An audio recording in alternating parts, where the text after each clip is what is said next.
आपका स्वागत है। तो आप आज dream and beauty charitable trust में आए, तो आप काफ़ी सालों से यहाँ आ रहे हैं, देख रहे हैं, तो आपको ओवरऑल कैसा लगा एक्सपीरियंस यहाँ का? देखिए मोंगा साहब, dream and beauty charitable trust के 25th एनिवर्सरी के इस अवसर पर इस बार आना हुआ। मैं इससे पूर्व भी आया हूँ और यहाँ के कार्य जो है वो मुझे खींच के लाते हैं, आकर्षित करते हैं। और ख़ासकर मैंने देखा कोरोना काल के अंदर भी सोशल मीडिया के माध्यम से जो जानकारी मिल रही थी, जिस तरह से मिलियंस एंड मिलियंस लोगों को लंबे काल तक सेवा की गई, वो अद्भुत थी अपने आप में। यहाँ पर वृद्धों की सेवा होती है, यहाँ पर युवाओं के लिए एक ऐसा मार्गदर्शन कि कैसे वो अपने जीवन में आगे बढ़े, इस तरह की प्रवृत्तियाँ चलती हैं। और फिर यहाँ का हरा भरा वातावरण जो है वो अपने आप में आकर्षित करता है। तो जब भी छुट्टी मिलती है या अवसर मिलता है तो मन करता है कि हम, और मेरी समझ में मैं देश दुनिया सभी जगह घूमा हूँ, लेकिन कुछ स्थान ऐसे होते हैं कि जो प्राकृतिक दृष्टि से भी और कार्य की दृष्टि से, तो उस दृष्टि से अगर मैं कहूँ तो मेरी नज़र में ये जो पैलेस है ये अपने आप में एक अनूठा उदाहरण है। तो यहाँ आकर के मुझे बहुत ही प्रसन्नता होती है और सेवा कार्य को देख करके मन आनंदित होता है। देखो, हम अपनी तरफ से तो स्वामी जी कार्य सब कुछ बढ़िया से बढ़िया करना चाहते हैं और इसको आगे एक्सपेंड भी करना चाहते हैं। तो आप क्या सुझाव देते हो जिससे हम ऐसा कार्य बाकी स्टेटों में भी कर सकें? क्योंकि हमने जो हमारी समर्थता है उसके अनुसार हमने ये 6 प्रॉन्ग पिछले 25 साल से किए, लेकिन अब हम भी अपनी लास्ट स्टेज ऑफ लाइफ पे हैं, तो इसको और आगे कैसे बढ़ाया जा सकता है? नहीं, पहले तो मैं इस बात से, आपकी बात से सहमत नहीं हूँ कि आप एज के लास्ट फेज में हैं। अभी आपको बहुत काम करने हैं, अभी तो ये शुरुआत हुई है। और मैं समझता हूँ कि मैं आह्वान करना चाहूँगा एक संत होने के नाते देशवासियों को भी, कि ये कार्य किसी एक व्यक्ति का नहीं है। हमारा देश 135 करोड़ से अधिक आबादी है और ये भी हम जानते हैं कि हमारे देश के अंदर आज भी गरीबी रेखा से नीचे जीवन बसर करने वालों की संख्या बहुत बड़ी है। बेरोजगारी भी काफ़ी है और इस कोरोना काल में और अधिक लोगों ने अपनी जॉब खोई है। ऐसे समय में केवल एक अनिल मोंगा का ये काम नहीं है, समाज में अनेक अनिल मोंगा को सामने आना होगा। और उसके लिए मैं आह्वान करना चाहता हूँ मीडिया के माध्यम से कि ऐसे श्रेष्ठ कार्य के लिए हम सब मिलकर के, और ये हमारी जिम्मेदारी है, जिस समाज से, जिस देश से हमने बहुत कुछ पाया है, उस समाज और देश के प्रति जो हमारा कर्तव्य है, जो हमारा दायित्व है, ये हमारा सामाजिक धर्म है। ये हम किसी पर एहसान नहीं कर रहे हैं, ये हम किसी दान पुण्य भी नहीं, बल्कि मैं तो कहूँगा ये हमारी सोशल ड्यूटी है।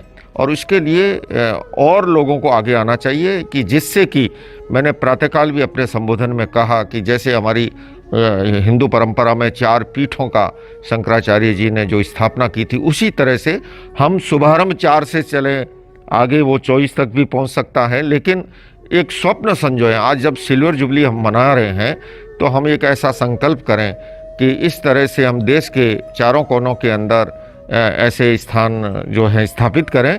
तो मैं समझता हूँ लोग अपना कर्तव्य दायित्व समझ करके इसके लिए आगे आएंगे। जी, तो देखो, मैं तो अमेरिका में रहता हूँ, तो मैंने ये संस्था रन करने के लिए 100 से ज़्यादा चक्कर अमेरिका से यहाँ लगाए हैं।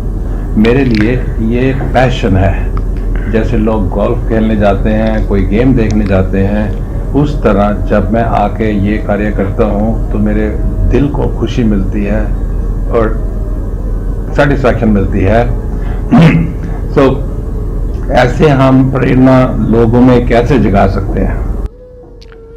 मैं समझता हूँ कि हमें समाज के उस समर्थ तबके के लोगों को टाइम टू टाइम हम यहाँ विजिट कराएं। और जब अपनी आँखों से देखता है ना, मैंने भी पहले सुना था, लेकिन जब मैंने पहली बार आया और अपनी आँखों से सब कुछ जब मैंने देखा तो मैं आपको सच कह रहा हूँ, मैं दो होठों से नहीं रोम रोम से बोल रहा हूँ, मेरी आंखें गीली थी कि किस तरह से हम ऐसे दृश्य भी देखते हैं, पढ़ते हैं मीडिया के अंदर कि अपने माँ बाप की सेवा नहीं कर पाते हैं और उनके साथ जो नहीं होना चाहिए उस प्रकार का व्यवहार भी होता है। और यहाँ पर जिस तरह से सेवा हो रही है, मैंने कई लोगों से साक्षात्कार लिया, लोग आते वक्त अपनों से प्रताड़ित होकर के पहुँचे और उनके शायद स्वर यह था कि भगवान हमें उठा ले तो अच्छा है, लेकिन यहाँ कुछ महीने दिन गुजारने के बाद उनका मन गुनगुनाता है कि जीने की तमन्ना है, अब फिर से और जिया जाए। तो ये जो कार्य अपने आप में अद्भुत है और इसके लिए हमें हर क्षेत्र के अलग अलग लोगों को, हर जाति धर्म संप्रदाय, क्योंकि ये स्थान ऐसा है कि आपने यहाँ पर, मैं ये कह सकता हूँ कि सर्वधर्म सद्भाव का मूल मंत्र अगर जीवंत कहीं देखना हो तो वो लुधियाना आकर के ड्रीम ब्यूटी चैरिटेबल ट्रस्ट के इस प्रांगण में देखे। तो हमें उस तरह सभी लोगों को यहाँ आमंत्रित करना चाहिए जिससे कि लोगों तक और जानकारी पहुँचे। जी बहुत बहुत धन्यवाद। और आपने बहुत अच्छा सुझाव दिया कि लोगों को यहाँ ला के दिखाना चाहिए। जैसे एक ये पायलट मॉडल तैयार हो गया, पायलट मॉडल से लोग प्रैक्टिकली देख सकते हैं और हम आपके सुझाव को आगे मान के तो लोगों को लाना शुरू करेंगे और ये एक विजिटिंग सेल बनाते हैं। तो आज भी आपके आने का बहुत बहुत धन्यवाद और आप जब भी पंजाब में होएं तो यहाँ होके जाएं। नहीं, मैं इसमें भी थोड़ा सुधार करूंगा कि पंजाब में जब आऊं तब नहीं, मैं यहाँ के लिए स्पेशल आऊँगा। और आना, पहले भी आपने कई बार मुझे कहा है कि मैं अमेरिका दूर हूँ, आप पास में हैं, बीच बीच में जाया करें, लेकिन ये मेरा भी प्रमाद ही रहा। लेकिन आज मैं जब कार्यक्रम में बैठा था अपने मन ही सोच रहा था कि थोड़ा सा टाइम 4-6 महीने में ज़रूर जो है बीच बीच में निकालना चाहिए, जैसे कि यहाँ की गतिविधियों को और आगे बढ़ाया जा सके। तो मुझे बहुत ही प्रसन्नता हुई और मुझे इस बात की खुशी है कि अनिल मोंगा जी जो कि चेयरमैन हैं, वो अमेरिका रहते हुए और वहाँ पर भी मैंने देखा है कि बहुत सी गतिविधियों में बहुत व्यस्तता रहती है, उसके बावजूद यहाँ के प्रति जो माटी के प्रति इनका लगाव है, सेवा के प्रति जो है, उससे उनको जो सुकून मिलता है, तो सचमुच में ऐसे व्यक्तित्व का मैं अहिंसा विश्व भारती संस्था की ओर से, जैन धर्म की ओर से बहुत बहुत अभिनंदन करता हूँ और उन्हें साधुवाद देता हूँ और प्रभु से यही प्रार्थना करता हूँ कि वे स्वस्थ रहें, प्रसन्न रहें और इसी तरह से समाज की सेवा निरंतर करते रहें। इन्हीं शब्दों के साथ ओम अरहम। धन्यवाद।